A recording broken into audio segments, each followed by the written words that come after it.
In this part of regional India, nestled between Punjab and Haryana, dreams take flight.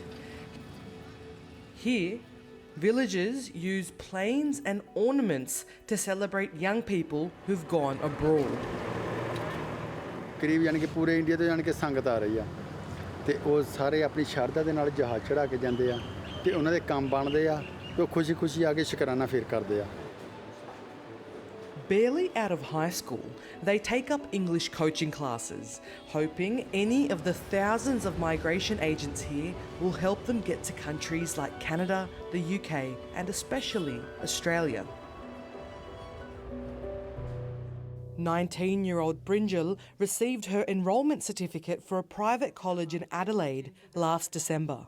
सभी को ये था कि ये एक्साइटमेंट थी कि अब तो वीज़े का वेट है, मतलब कि अब तो जाने की, मतलब कि वो सबको ये था कि भाई ये जाएगी तो फिर मतलब कि पैकिंग के मतलब कि जो बैग बुक थे वो लेके आ गए थे. Her migration agency, World Visa Advisors, assured her they'd done everything right. She passed her English exam, completed her medical, and paid all the required fees. इनका भी यही रिस्पॉन्स था कि वो यहाँ बाहर जाके कोई अच्छा काम करे और अपने पैरों पे खड़े होकर, मतलब कि हमें भी आगे कोई अच्छा रिस्पॉन्स मिलेगा कि हम भी आगे कुछ कहने लायक है, आगे गांव में भी शहर में भी भाई हमारी लड़की ने भी कुछ किया है, मतलब कि ऑस्ट्रेलिया जाकर भाई. Brinjal was due to start her business diploma in July, but as the date got closer, she still hadn't received her study visa from the Australian government. So, her brother Ajay visited the World Visa Advisors office in Chandigarh, a 2-hour drive away. ताला लगा हुआ मिला तो उन्होंने नीचे वाले ने बताया कि जो ये है ये तो 15 दिन से यहाँ से ताला लगा के जा चुके हैं.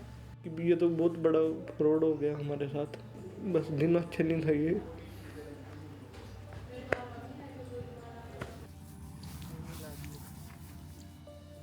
Brinjal's father, Satpal, is a farmer and he drives a cab to make ends meet. Satpal says he took out a $13,000 loan against his farm to pay for his daughter's education. 11 महीने का time उसने दे रखा है, 11 महीने तक पैसे देंगे ठीक है, नहीं तो उसके बाद फिर अपना बिजली का. Ajay filed a complaint at the local police station, where he says the officer in charge told him all the documents they'd paid for and received were fake. The police allege the same agency has duped scores of families across northern India. कोई जी रहा है, कोई मर रहा है, कोई मतलब नहीं किसी न किसी का, बस पैसे खाने थे, अपना खा कर एक पासा हो गए. हमने 9,20,000 रुपया दिया टोटल उनको.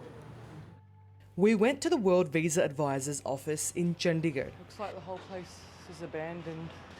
We've also made multiple attempts to call the office and their advisors, but couldn't get through. Police have arrested some of the agents and have told 730 the alleged fraud is worth at least $1.2 million. ये लगा कि जो मेरे सपने थे वो सब चूर हो गए.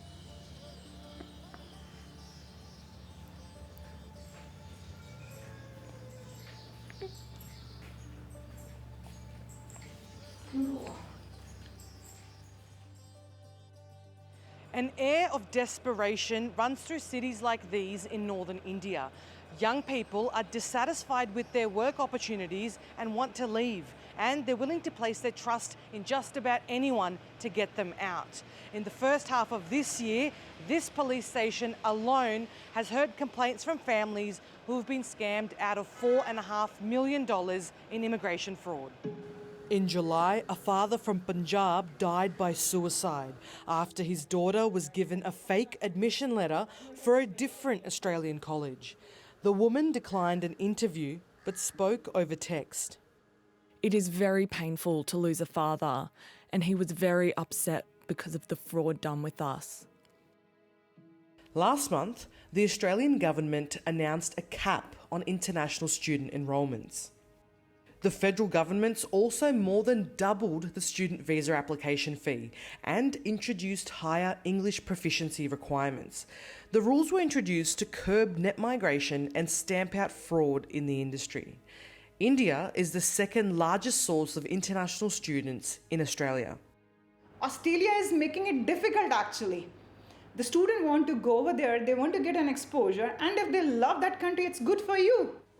Sonia Dhawan is the founder of a popular visa company in India.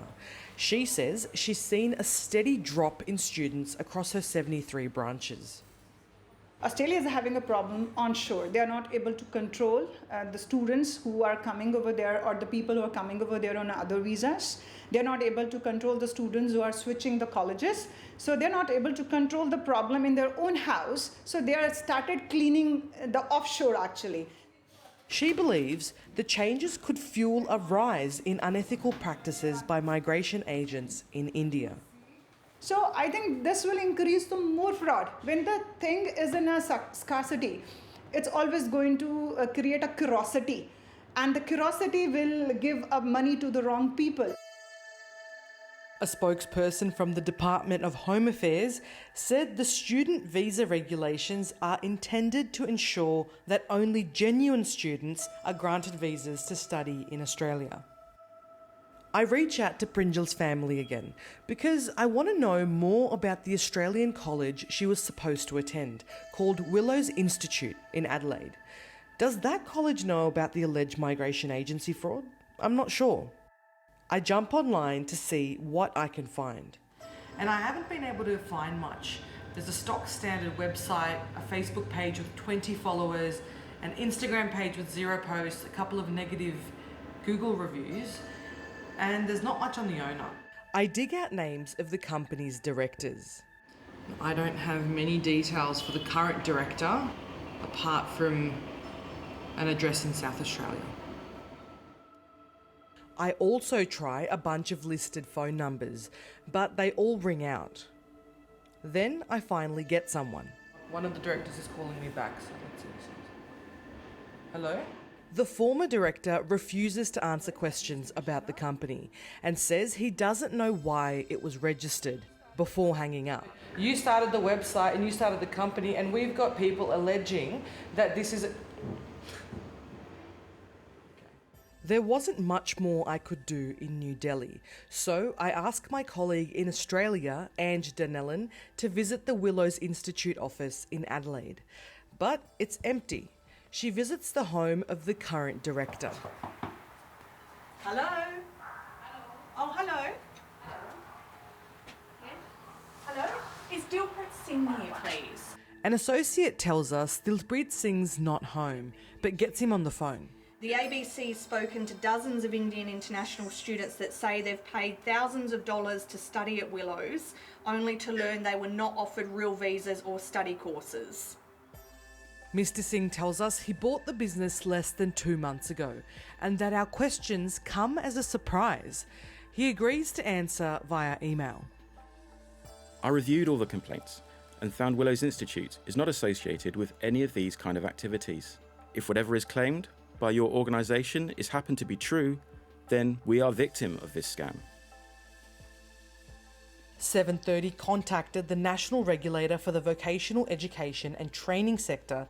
A spokesperson revealed Willows Institute was subjected to a compliance audit after receiving a referral from the Department of Home Affairs in May last year. Its registration was then cancelled in June this year due to the seriousness of the issues identified and in order to mitigate the risk of any further harm. The regulator has also received a complaint indicating that Willows Institute may not be genuine. In his email, Mr. Singh rejected this claim, telling 7:30 that Willows Institute was legitimate and that it's challenging the registration cancellation at the Administrative Appeals Tribunal. It's little comfort for the victims back in India who've already lost their life savings. झूठे fraud को police क्या तो नहीं कार्रवाई कर रही, डंडे लाओ इनका, घेर का क्यों खाएंगे किसी के पीछे, मारे तो खाएंगे, हमारे पैसे वापस आने चाहिए। पैसे वापस आ गए फिर? हाँ, फिर हम इसको भेजेंगे बाहर, फिर बाहर भेजनी है जरूरी, ऑस्ट्रेलिया ही भेजेंगे।